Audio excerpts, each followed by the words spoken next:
All right, welcome to this week's TESPN podcast. We're here right before Thanksgiving break, a couple of days after the epic state championship game, 22-21 overtime win over the Cadets from Benedictine, and we're fortunate to be joined here by two of the stars from the game, Trai Ferguson, Cornell Allen, and of course Sam Gorey up here with me. So just, Trai, let me start with you. I mean, you made the in overtime, the touchdown catch to cut it to one. Ball got bounced up in the air. That was, I think, one of the most underrated plays of the game, because that was a crazy catch. Almost got picked, and people forget that, I think. And then, obviously, the two-point conversion catch to the walk-off win. Just can you talk about what you in those last moments of the game in overtime? It looked like we had it won, then it looked like we might lose. Just what was your mindset? Did you always believe it was going to happen? And just what were you thinking in those moments? Man, when that fumble, I lined up, I looked over, put my hands on my head, I was like, oh my God, no.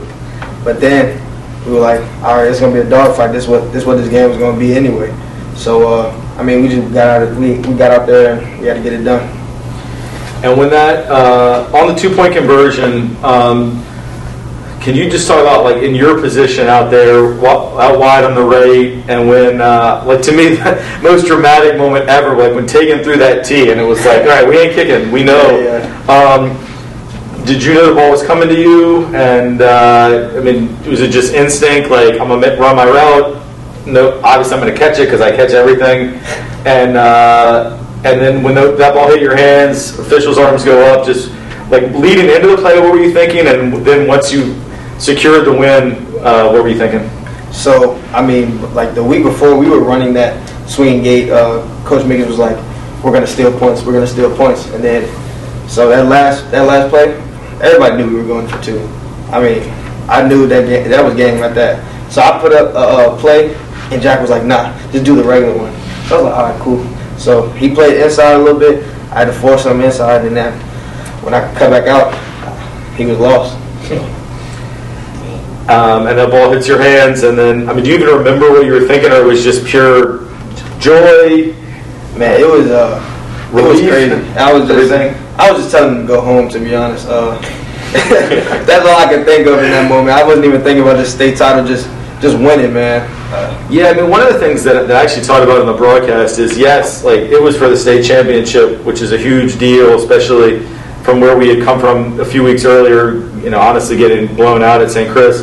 But also, one of the things I said is it's also for the championship of each other. Just those two teams. Even if there's no trophy, just Trinity Benedictine it's always a game. Is always a game. And with respect to them and the rivalry, just what are those games when you play those guys? What does it mean to you? Man, I don't know. So 2 years ago, I came in here knowing nothing about the rivalry. Then we play them. We lose bad a couple times. Everybody's talking trash. It gets heated. So as soon as I played those games, I knew this is that rock. This is that game. So every time we play them, we know we got to go 300% when we play them. Absolutely. And then Cornell, this year, obviously first year over here in this program, and just first of all, I just want to ask you, big picture, making that transition coming in the 10th grade, meeting all these new guys, and I'm sure you knew some of the guys before as well, but just what has it been like for you to transition into this football program, and just the school in general? Great school, great atmosphere, great program, I love the fans, I love everything about the school, it's just great to me. Well, obviously we're super thrilled to have you here, and I get a chance to teach you, and you do a nice job in class, sitting in front, pay attention, do your work, work hard to get your good grades that you get. So all respect to you for that. And then I hear baseball, you're also pretty good as well. So you think you can get 2 rings in 1 year? Yeah, I'm going to try to, just try to change the atmosphere and make every program here at the school a winning program. That sounds good. Sam, you got any questions for these guys? Yeah, just one more. So, obviously, Trinity Benedictine, we talked about that. It's a crazy rivalry, but it was a state championship. So, ACOC would have had a couple thousand people just for our state championship alone. But the fact that it was our first D1 state championship game against Benedictine at home, that's got to be something special. What was just the atmosphere of that game really like for you guys? I'll go first. I mean, just thinking about like the first Benedictine game at Henrico at night with all them people there, and then this game at home with, even more people. Dude, I love the big games like that. That's what I live for. So seeing that just made us boost. That just made us boost our play. You know, and me, like, I always just try to stay locked in. Like, I don't worry about the fans too much, but like, we knew it was coming. We knew it was going to be a lot of people. We just had to compete and just win the game. Yeah. You know, growing up as a Trinity fan, it's like you could tell Trinity Benedictine's always different throughout all the basketball games, but now football too. There's nothing like it in the 804. So. Yeah, it's a great rivalry across a lot of sports. I mean, it's a big one in baseball as well. I know they've always had a great baseball program. I think we beat them on a walk-off last year, though, at least here.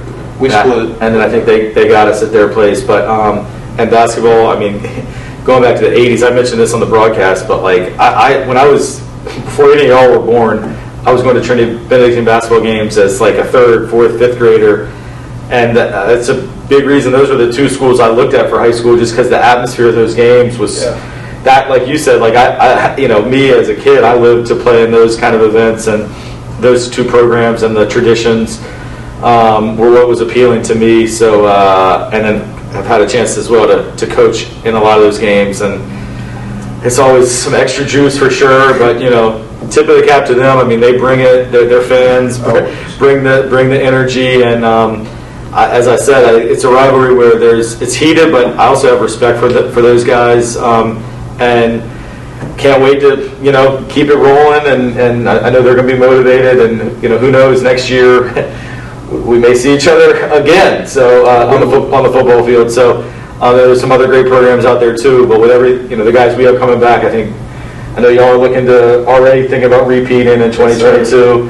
And those cadets will be extra motivated after the way the game went down. So it's going to be something to keep our eyes on for sure. Well, just as we wrap up, any final words from you guys on this special season? Just this season with everything, like nobody knows what happens this season. Like it was a whole bunch of ups and downs, and a lot more downs. Like I said in my Twitter post, just the way we went out. I mean, it was perfect. I mean, like, we're used to this. We're used to winning. Like, we came here to get a ring, and that's what we ended up doing. So it's a success. Well, yeah, you heard the final word there. Thanks so much for Trai, for Cornell, for joining us. Stick around. We're going to have a little podcast discussion just about what Saturday was like. But congratulations, you guys. Hey, y'all earned it. Thank you. All right, so we got our podcast crew here for a little discussion about the game. We got DJ Covington. We got Nathaniel joining us in front of the camera for the first time. He's been working behind the scenes all fall with TESPN. We got Griffin Ray. And just wanted to kind of give a recap of what it was like here on Saturday from each of our perspective. Really not sure I've ever seen anything quite like it, and just in terms of the size of the crowd, the atmosphere on the day. Again, I don't want to belabor it, but I give a lot of credit also to the Benedictine community for they added to it with them, how they came over and supported their team, and I don't think it would have been as special if whatever the visiting team had only brought a few fans. So again, hat tip to the cadets for adding to the epic atmosphere that everyone enjoyed here at the state championship game on Saturday. So just want to start off for you guys. Obviously, we're all here as fans, as students. DJ, starting with you, just what are the not the game itself, we'll get to that in a minute, but off the field, like what will you remember about that day and just being here for hours and the atmosphere? Man, we had a basketball practice the morning of from like 8 to 10, and so kind of getting out of that, you see multiple people, both Trinity and Benedictine, tailgating on one side, tailgating in our other the student parking lot. And so you could just tell, like, this is going to be a big atmosphere, a lot of energy, and it definitely showed up. Being in the stands cheering them on, Band 18 on the other side of the field with their student section. It was a great atmosphere. That's really just something you can never forget. How loud was it in our student section at times? It was pretty loud. It was pretty loud, for sure. Nathaniel, how about you? What memories do you take from that day? Well, I'm definitely going to remember like coming here early in the morning. We were here around like 10 or 11. We were already up in the senior lot tailgating, just all listening to music, like just playing cornhole, stuff like that, passing around a football, like putting on like the eye black and stuff like that to get ready for the game. And then once like the majority of like everyone was there, we all start running. We were like we started walking down from like the senior lot to the field, and then all of a sudden we all just start sprinting, and we're all just like running down to the game, and we're just like so hyped, and we're already ready to support our guys. Yeah, no doubt. Griff, how about you? Like DJ said, we had basketball really early in the morning, and I was like kind of relieved. That's the only time I was like, okay, morning practice is actually gonna have a payout, So when we finished practice at 10, which is still 3 hours before kickoff, there was the junior lot was packed, and like I was already thank God I have a parking spot, like right in the front, but. I was at school, 10 to 1. Like I didn't leave. Me and DJ, we had our friend get Chick-fil-A, and we sat in our spot. We weren't going to lose it because we knew what the turnout was going to be, and the turnout was everything and more. And when you're in the student section, you don't realize how many people are around you, right? So like what I see my student section, I see the Benedictine student section, and then I see the bleachers, right? I go on the TESPN thing, and there's thousands of people on the hills, in the amphitheater, and it's just like it's just crazy to think. Yeah, and I mean it's been amazing this whole year, kind of coming. Obviously, COVID's not over. We're sitting here with masks on, but compared to last year when we really could have hardly any people attend sporting events, if we even had them, which we had really none in the fall and most of the winter. But one thing that's been so awesome is just seeing the way that our community has supported each other. We get incredible crowds at soccer all year. A couple of the field hockey games that we broadcast had great student attendance. The senior night volleyball game against Stab, the student section was hype. And all the football games, especially collegiate, but in terms of home games, but nothing compared to Saturday. I don't have ever seen that many people on this campus. I just came to walk around about 2 hours and 15 minutes before game time, and already the senior lot was completely full. There were already hundreds of people here over 2 hours before the game. I mean, it was like the atmosphere at a college football game. And I thought it would be that way just because all week leading up to it, you just felt like it was on everyone's mind. But then seeing it was incredible. And then I went home, for a bit, and had a little bit to eat, whatever, and then came back about 30 minutes before the game. And when I came around the corner and just saw, it was like, I don't know, it's like the first time I remember the first time I walked into Cameron Indoor Stadium at Duke, or the first time you like go to in Manhattan, or like it's something I'll never forget, just coming to this place where I've been literally thousands of times and seeing it as packed as it was is just a memory that will last with me. No matter, at that point I was like, no matter what happens in this game, today I know is going to be a day that I'll never forget, and a special day for our community. And one last thing I'll add about the atmosphere that's super impressive. I came back here on Sunday, less than 24 hours after the game ended. I mean, Sunday morning. And there was a tiny bit of trash under the bleachers, but pretty much you would have never known there were 5,000 people here the day before. Like no one destroyed anything. Everybody cleaned up after themselves. There was barely anything but footprints. So that was really a credit to everybody that it didn't look like there had been thousands of people there the day before, which is really just good to see that people kept the important things in mind of cleaning up after themselves and not destroying our campus and things like that. All right. As far as the game itself, I was going to ask each of you, what's a play or a moment in the game that stands out for you? How about we'll start with you this time, Griff? I can't. Of course, the 2-point conversion, but let's earlier in the game, I'm gonna it's kind of like both. I'm gonna give a shout out to Jack Toscano. Do an early pick, and right then and there, I'm like, oh no, like is this how it's supposed to go? And then I just know our defense had a great stop. We get out, and Jack completes about 3 or 4 passes in a row. So I honestly, it's not just a play. It's honestly just how they responded to adversity. One pick, you would think, especially in a state championship with, like you said, 5,000 people around you, you're like, oh no, like that's going to get in his head, but it didn't. So I think my play of the game is how Jack and the Trinity offense got back on the field and pretended like nothing happened. That's probably what I'd say. I would say mine is probably like in those last couple minutes before we went into overtime, the fact that we were within 5 yards, our defense held their guys off for that long, getting it called back so many times, and I'm just like, I was just like, wow, like our defense is able to hold these guys off for like 1 yard for like 6 plays or 6 downs, and it was just insane. Yeah. How about you, DJ? I'm actually gonna go. I guess the first touchdown scored, which was from Jack Toscano to Cam Fleming.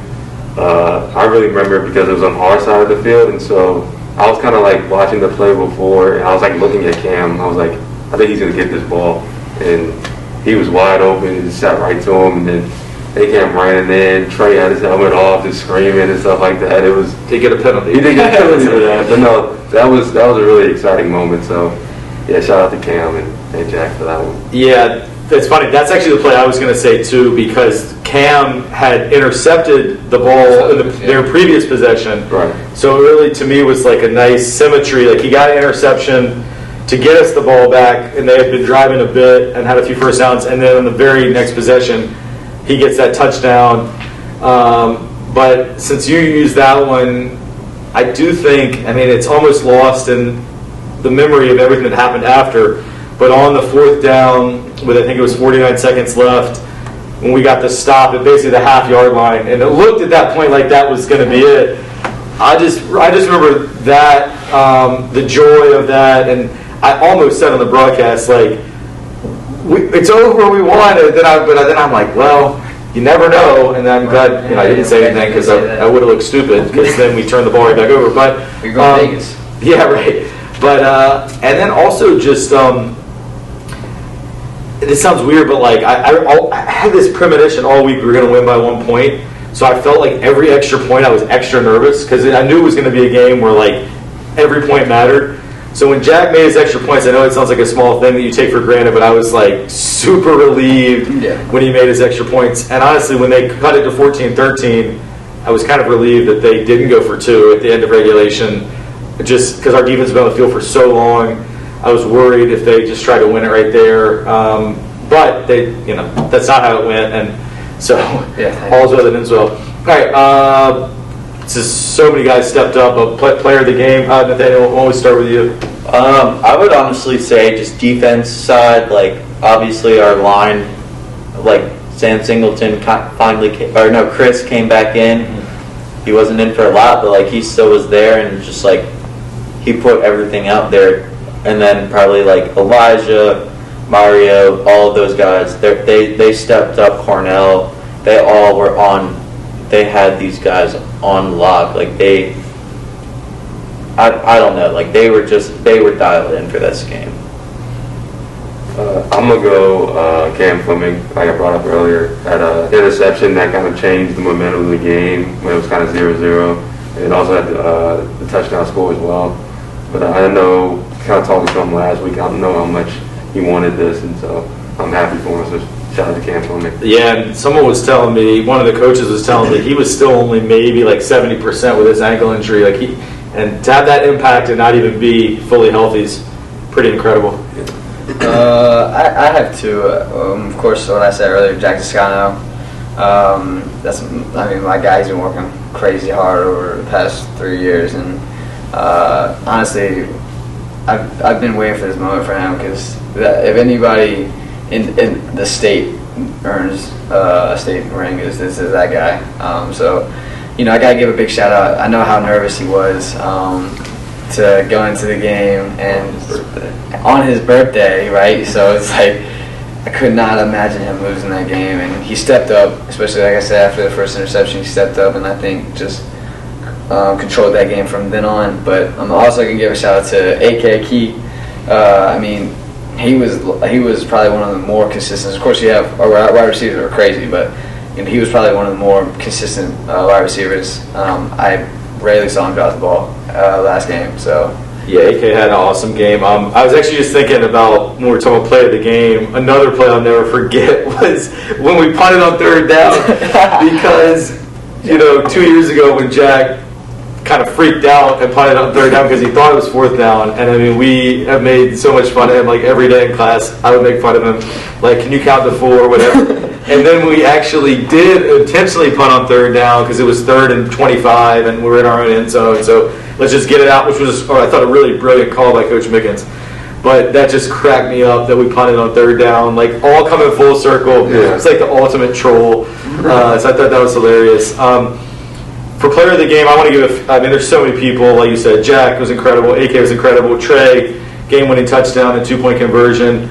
Cam, like you said, was amazing. All those guys on defense. But just to throw out some names that haven't been mentioned, Deuce Edwards, Bennington clearly came in with a game plan to pick on Deuce on his side, and he really held it down. He had great coverage against a very talented receiver. So really proud of Deuce as a sophomore. He stepped up in the biggest game of the season. I thought he had his best game. And then just shout out to the offensive line. I mean, they gave Jack time. Benedict's defensive front is super talented, and they got some, probably 3 D1 defensive linemen up there, and some high major guys. So for our guys on the offensive line, Carlos Moore, Matty Houston, Ben Blair, who came in, Will Rosen, he ended up getting hurt later in the game. John Brooks, who is one of the most consistent players all year on both sides of the ball. And I guess it was Chris Singleton playing, and Cooper Gardner. Yeah, Cooper. And Cooper Gardner, Cooper super solid. Didn't mean to rhyme there, but Cooper. Super Cooper. But so a lot of times those offensive linemen don't get the recognition of the skill position players, but there was a little bit of pressure at times on Jack, but for the most part he had good time to find those receivers. So great job by those guys. All right, final thoughts before I wrap this up. Unbelievable day for our community. Anybody got any final words? I got one last thing, but I want to give you guys a chance before I wrap it. I think everything has been said. Yeah, it's still a kind of crazy feeling. I'll never forget running out. Even though I wasn't playing, I still remember bulldozing that fence and running out on the field and hugging the first guy. There's so many memories I'll take from that day. But one thing I was going to say, and this is the history teacher in me, has to come out for a second. So we talk about the expression crossing the Rubicon in world history, which is when Julius Caesar went against the orders of the Senate in Rome, crossed the Rubicon River, which basically means the expression crossing the Rubicon means once you've done it, there's no turning back. It's when you do something that you have gone all in and you can't turn back. And when Tegan Logan threw the tee on the final, and that was like, well, now we can't kick. I'm getting goosebumps right now just talking about when he leaned out and threw the tee back. I'm like, all right, the game this is it. We're either going to win or lose on this play. That's like a moment I'll never forget. That was the ultimate athletic example of crossing the Rubicon.